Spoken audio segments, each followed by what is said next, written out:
Anger is an emotion, and emotions are messengers. Okay, when we feel angry, that lets us know that our boundaries have been crossed in some way.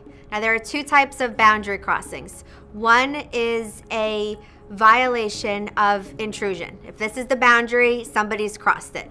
They've done something physical, they've done something sexual, they've said something verbal. It's tangible.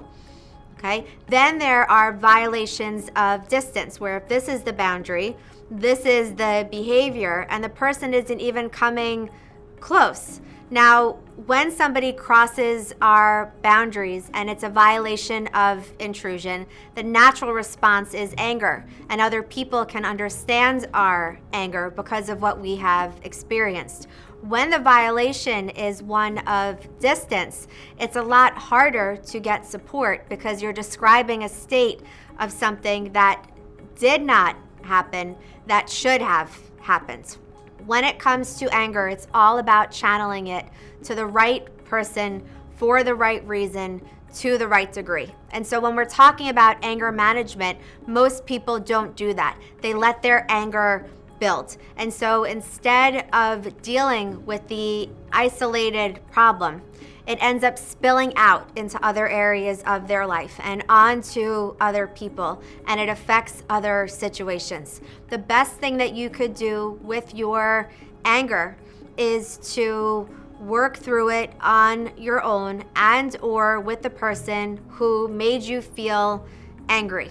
Now again, everyone is doing the very best they can with what they've got. When you're in a relationship with somebody and they've crossed your boundary, it's your responsibility to let them know. It's not their responsibility to know that about you. Everybody has different boundaries. Everybody has different guidelines. So your responsibility in the relationship is to let the person know that they've crossed your boundary.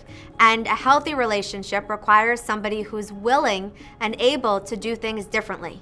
If you find yourself in a relationship with somebody who keeps crossing your boundaries and they're not willing and or able to do it differently, then the advice is to get out of the relationship.